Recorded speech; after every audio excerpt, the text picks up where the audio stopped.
Things are going smoothly lately. My shop is finally getting some traction among the locals. It's not a huge milestone, but people are starting to stop and come by to see what all the fuss is about. As I'm folding some fabric, I suddenly hear the door open. It's a customer rushing inside. Quickly, I head out to greet them with a smile. Welcome. Oh, wait, isn't that the person I spilled coffee all over the other day? Is that why he's here for reimbursement? Are you here for the dry cleaning bill? I asked, a bit unsure. Wait, how did he find me anyway? He stammers, suddenly taken aback by the question, as if he wasn't prepared to meet me here. Ah, yes, exactly why I came here, to this quaint little shop of yours. His voice is dripping of sarcasm. The man straightens his back while looking around the store. He puffs out his chest and clicks his tongue disapprovingly, as if he's judging every square inch of it and it's not up to standards. There's a scowl on his face as he frowns at my layout of the store. I already want to kick him out of Raindrop. After our little run-in the other day, I was forced to dispose of the hideous mess you made that was once called a satin dress shirt. I had to order a new one. The man continues. That wasn't necessary, I gulp. I could have paid for the dry cleaning or even have you made a new one in return as an apology for ruining your previous one. Don't be obtuse, creating an entire new one when you can simply buy another instead. The man lazily licks his wrist at me. What's done is done. However, now we have come to the discussion of payment. Suddenly, his mouth stops moving. He's noticed a bunch of framed pictures behind the register. They're some of my childhood pictures. I treasure them quite a lot, so I proudly display them. I'm not sure why he stopped to stare, but he takes a few steps closer to investigate. I'm almost convinced he is going to nag about my choice of wallpapers or framing for the pictures until I notice he doesn't have a scowl on his face as he did before. Do you like my pictures? I ask instead. That's not what I mean. I'm positive I recognize this body. Boy, he trails off. He's looking at a certain picture of me back from when I was around 8 years old and going through a tomboy phase. I know I look boyish, but for him to mistake my childhood pictures as that of a boy makes me feel a little abashed. It is a common mistake though. I quickly shake my head to reel in my embarrassment. That would be me. No, it's not, he scoffs, completely disregarding what I said.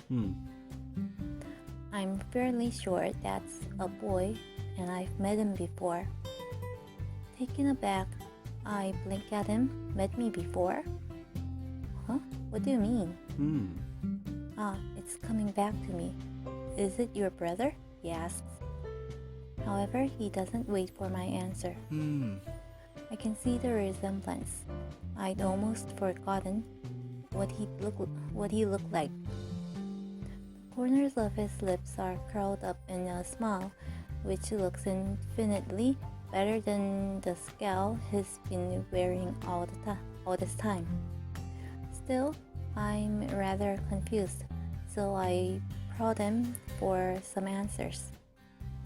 Who are you, and what do you mean by you've almost forgotten? Right, where are my manners? I must have left them behind with my ruined dress shirt. The man brings a hand to his forehead, shaking his head. Then he straightens his back, looking very impressed with himself. The name's Neil Forrester. You may recognize the last name. I do. Sarah told me some more about the hospital next to the cafe, that it was owned by the Forrester family. They seem to be quite rich, and looking at this person, I'm sure he grew up knowing nothing but riches. I didn't realize this was their son. What's someone like him doing in my shop? And you are? Oh, right. I'm Alice Black. And your brother?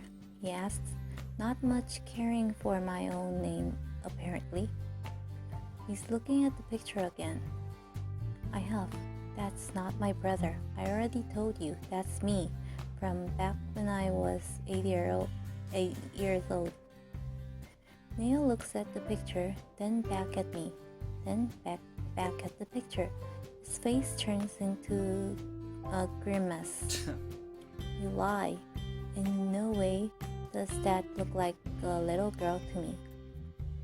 I feel slightly with the way he accused me of lying, while at the same time also insinuating that I'm actually a boy.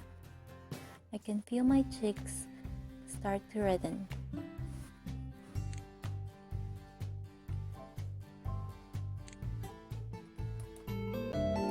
Perhaps you need to have your eyes checked then, because I'm very certain that's me in the picture, and I'm not a boy. Not possible, he says. I'm sure of it. We spent the entire night together at the playground until some police officers chased us off. Suddenly, it clicks in my head. The purple hair, those golden eyes. Neil was that little boy from years ago. The one that I met at the playground, who had run away from his parents. This was years ago. I had basically forgotten all about it. Wait, I remember you now, I say with a laugh. You're that boy that ran away from his parents because they made you study and wear proper clothing. I feel my anger melt away as a wave of nostalgia hits me instead. How do you... Neil stops. He leans closer to me and narrows his eyes, studying my face with such intensity that I avert my eyes out of embarrassment. I've never had someone look at me like that before. I'm sorry about my mother calling your parents over that time. Then again, it was the right thing to do. We were young, I say, still trying to avoid his piercing gaze. At the sudden realization, the color drains from Neil's face. You? He asks in a small voice. Yes, that was me, I answer with a smile, daring to look straight at him again. Such a coincidence. Nice to see you all grown up now. I'd have never imagined that kid was the son of the Forresters. Neil's face scrunches up in disgust. There's a scowl on his face, like he's been smelling something foul. Neil's face suddenly turns bright red, and he doesn't waste a second to dash out of the store. The door slams shut, leaving me utterly confused.